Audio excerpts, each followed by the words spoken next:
우리 요한계시록에 나오는 7교회 가운데 이제 마지막 교회 라오디게아 교회에 대해서 살펴보려고 합니다.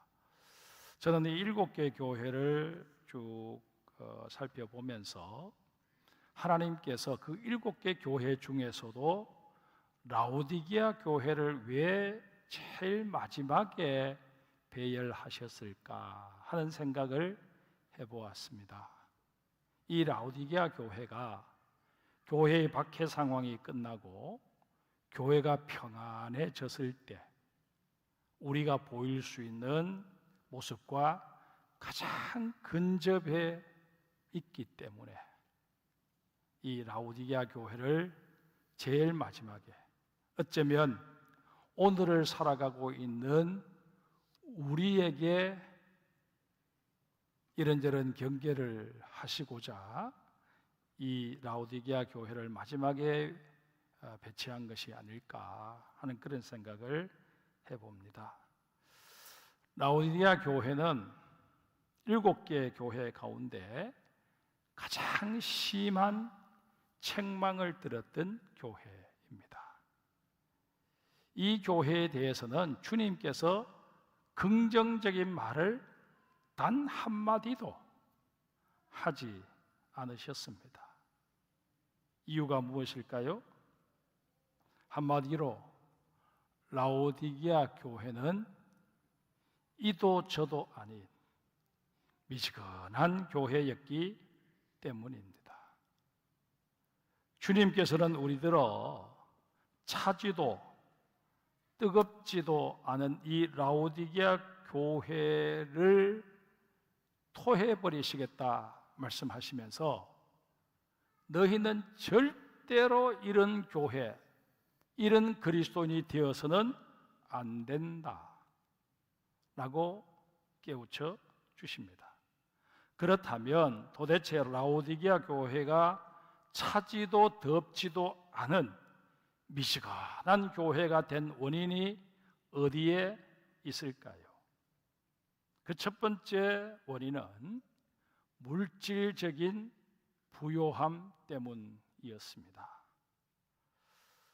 사람들 대부분은 물질적으로 넉넉함을 누리게 되면 복을 받았다, 그렇게 말들을 하고 또 생각합니다. 그런데 그렇게 복을 받았다고 말하는 사람들의 삶을 또 그가 행동하는 것들을 가만히 눈여겨보면 과연 저렇게 사는 것이 하나님의 복을 받은 것일까? 저렇게 사는 것이 하나님의 은혜 속에 사는 것일까? 라는 의구심이 들 때가 없지 않아 있다 하는 것입니다. 여러분, 물질적으로 가난했을 때는 정말 신실하게 하나님을 잘 섬겼던 사람이었는데 물질적으로 여유를 갖게 되면서 신앙의 길에서 이탈해 버리거나 또 교회에 발을 디디고 있기는 있는데 그 생각하는 것이나 행동하는 것이 지극히 세속적인 그런 사람들이 얼마나 많은지 모릅니다. 교회 내에서도 세상적인 가치관을 그대로 가지고 사람들을 대하고 평가하고 심지어 교회에서 주어진 사역도 그렇게 감당하는 그런 모습을 보게 될 때가 없지 않아 있다 하는 것입니다. 라오디게아 교회 역시 물질적인 넉넉함 때문에 덥지도 차지도 않은 교회로 전락해버린 대표적인 사례입니다. 그리스도인이나 교회는 근본적으로 물질을 가지고 주변을 돕는 존재가 아닙니다. 우리 고린도 후서 6장 8절 중간 부분부터 한번 볼까요? 속이는 자 같으나 참되고 무명한 자 같으나 유명한 자요 죽은 자 같으나 보라 우리가 살아있고 징계를 받는 자 같으나 죽임을 당하지 아니하고 근심하는 자 같으나 항상 기뻐하고 가난한 자 같으나 많은 사람을 부유하게 하고 아무것도 없는 자 같으나 모든 것을 가진 자로다. 무슨 말씀입니까? 그리스도인은 또 교회는 세상의 것들로 뭔가를 하는 존재가 아니라는 것입니다. 세상의 것이 아닌 영적인 힘으로 하나님의 능력으로 세상을 이롭게 하고 살리는 역할을 해야 하는 게 그리스도인이고 교회라는 것입니다. 이런 까닭에 우리는 라오디게아 교회를 보면서 물질적인 부유함이 아닌 영적 부유함을 소망해야 합니다. 물질은 하나님께서 나더러 5달란트를 관리하라고 하시든 2달란트를 관리하라고 하시든 심지어 1달란트를 관리하라고 하시더라도 묵묵히 청지기의 사명을 감당하면 되는 것입니다.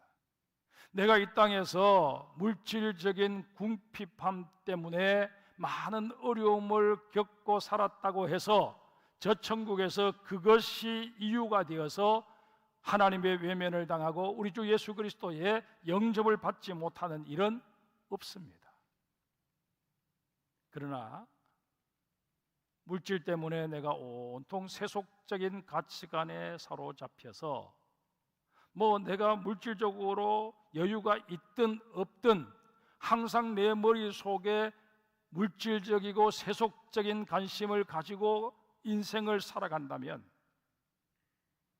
내가 목사 아니라 그 누구라도 하나님 앞에 섰을 때 그에 대한 책망을 피할 수 없게 되고 말 것입니다. 두 번째 이유는 상황적 편안함 때문이었습니다. 오랜만에 군대 얘기를 좀 하겠습니다. 제가 군 복무를 할 때 땅굴 발굴 작전에 투입된 적이 있었습니다. 굴착기와 땅굴 탐지기를 지키는 임무를 맡아서 소대원들과 함께 비무장지대에 들어가서 한 4개월 정도 텐트를 치고 지낸 적이 있었습니다. 휴전선과는 거리가 한 500m 정도밖에 되지 않습니다. 남쪽이든 북쪽이든 북쪽은 3중 그 전기 철조망을 해놓고 우리도 옹벽을 해놨지만 그것은 북방 한계선, 남방 한계선이고 중간에 있는 휴전선은 이미 세월이 오래 흘러서 녹이 슬어서 그 철조망이 다 그냥 녹아내려버린 그런 상태입니다. 그러니까 그 휴전선은 흔적을 잘 찾아보기도 힘듭니다. 그곳으로부터 우리가 한 500m니까 마음먹고 달리기 시작하면 불과 몇 분 사이에 북으로 넘어가버릴 수 있는 그런 곳에 텐트를 치고 있었습니다. 육안으로도 그 북한군의 지피가 다 보이고 그리고 그쪽에서 큰 소리로 여러 명이 목소리를 합해서 우리를 향해서 소리를 지르면 다 들리는 그런 곳이었습니다. 그러니 처음에는 얼마나 긴장이 되었는지 모릅니다. 혹 북한군이 도발해 올 수도 있다는 생각에 잠도 제대로 잘 수가 없었습니다.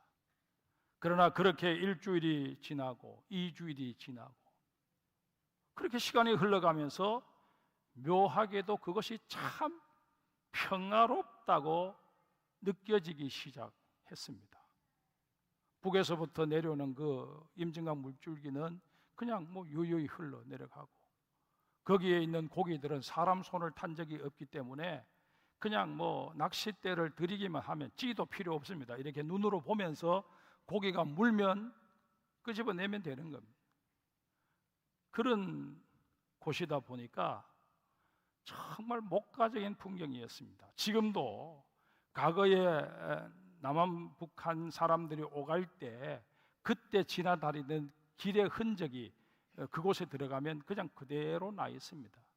그래서 저 길을 따라가면 북한인데 하는 그런 생각이 듭니다. 여러분, 그렇게 되면서 저도 우리 병사들도 점점 나태해지는 것을 발견하게 되었습니다. 이게 우리 인간입니다. 라오디게아 교회가 이러했다는 것입니다. 라오디게아 교회는 그야말로 편안한 교회였습니다. 교인들도 개인적으로나 가정적으로 크게 어려움이 없었습니다. 그러다 보니 위기의식을 느끼거나 도전을 받을 일이 별로 없었습니다. 그러다 보니 굳이 하나님 앞에 매달려서 기도해야 할 필요를 느끼지 못했습니다.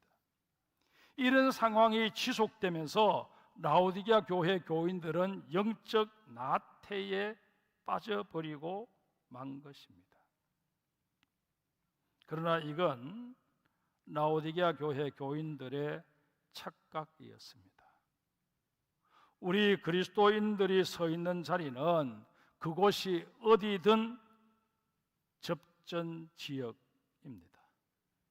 베드로전서 5장 8절 이하를 우리 화면을 보시고 같이 읽겠습니다. 근신하라, 깨어라, 너희 대적마귀가 우는 사자같이 두루다니며 삼킬 자를 찾나니 너희는 믿음을 굳건하게 하여 그를 대적하라. 분명히 말씀드립니다. 우리가 살고 있는 이 삶의 자리는 어디이든 전쟁터입니다. 언제 어디서 마귀가 급습해 올지 모르는 전시 상황입니다. 이런 까닭에 영적 안일함이나 나태에 빠져서는 아니 됩니다. 지금 우리는 휴전 상태도 아닙니다. 종전 상태는 더더욱 아닙니다. 화면에 나오는 우리 로마서 13장 11절 말씀을 다짐하듯 우리 한번 읽겠습니다. 또한 너희가 이 시기를 알거니와 자다가 깰 때가 벌써 되었으니 이는 이제 우리의 구원이 처음 믿을 때보다 가까웠습니다. 이 말씀에 아멘하며 깨어 근신하는 우리가 되어야 할 것입니다. 세 번째 이유는 영적 무지함 때문이었습니다. 라오디게아 교회는 물질적으로 상황적으로 별 문제가 없는 것을 신앙적으로 영적으로도 아무런 문제가 없는 것으로 착각해버리는 우를 범하고 말았습니다. 이에 주님께서는 라오디게아 교회 교인들을 향해서 이렇게 말씀하십니다. 탈라이포로스, 너희는 곤고하다. 엘레에이노스, 너희는 가련하다. 푸토코스, 너희는 가난하다. 티플로스, 너희는 눈멀었다. 김노스, 너희는 벌거벗은 인생이다. 한마디로 평가절하해 버리십니다. 그러나 라오디게아 교회 교인들은 정작 자신들의 이런 실체를 전혀 깨닫지 못했습니다. 이러니 답답한 정도가 아니라 아예 문제 해결의 기미가 보이지를 않았습니다. 여러분과 저 문제가 없어서 평안한 게 아닙니다. 문제가 없어서 하나님께서 여러분과 저를 가만히 두시는 게 아닙니다. 문제투성이이지만 하나님께서 지금 우리를 참아주고 계십니다. 이 하나님께서 참아주시는 이때에 우리는 정신을 차려야 합니다. 정말 하나님이 원치 않는 그런 모습을 내가 취하고 있다면 지금이라도 깨닫고 하나님 편을 찾을 수 있어야 합니다. 여러분, 이런 라오디게아 교회에 대해서 주님께서 애타는 심정으로 세 가지를 권면하십니다. 첫 번째, 불로 연단해서 만들어낸 금을 사서 자신을 부요하게 하라 말씀하십니다. 이것은 현금이 불안하니까 재산적 가치가 보장되는 금을 사모으라 하는 그런 뜻이 결코 아닙니다. 순금은 높은 온도의 불 속에서 재련의 과정을 거쳐서 불순물을 제거한 후에야 만들어집니다. 따라서 이 말씀은 주님에 대한 불같은 열정으로 세속적인 가치들을 다 불태워버린 순금 같은 믿음을 소유하라는 그런 의미입니다. 두 번째로 흰옷을 사서 입어 벌거벗은 수치를 가리라고 말씀하십니다. 이 말씀은 우리가 영적으로 아무런 문제가 없는 자들이 아니라 죄의 구덩이에 빠져서 죽어가고 있는 존재임을 깨닫고 보혈의 은총으로 죄 씻음을 받으라는 그런 의미입니다. 그리고 주님께서 입혀주시는 의의 옷을 입고 구원의 기쁨을 회복하라는 것입니다. 세 번째로 주님께서는 안약을 사서 눈에 발라 보게 하라 말씀하십니다. 라오디게아 지방에는 안약이 아주 발달해 있었습니다. 알아주는 명약이었습니다. 그러다 보니 라오디게아 사람들은 눈병을 별로 앓지 않았습니다. 그러나 육신의 눈이 밝았던 반면 영의 눈은 형편없이 어두웠습니다. 이에 주님께서는 영의 눈을 밝혀주는 말씀의 안약을 사서 바르라고 권면하신 것입니다. 사랑하는 성도 여러분, 이 라오디게아 교회를 향하신 주님의 권면으로부터 우리는 진정 자유롭다고 말할 수 있을까요? 그건 라오디게아 교회의 얘기고 우리 장성교회는 또 나는 해당되지 않는다, 그렇게 감히 말할 수 있을까요? 분명 아닐 것입니다. 그러기에 우리 역시 라오디게아 교회에게 주신 주님의 권면에 귀를 기울일 수 있어야 합니다. 이 시간 우리가 기도할 때 우리에게도 정화된 믿음을 허락해 달라고 간구해야 합니다. 우리에게도 의의 옷을 덧입혀 달라고 부르짖어 기도해야 합니다.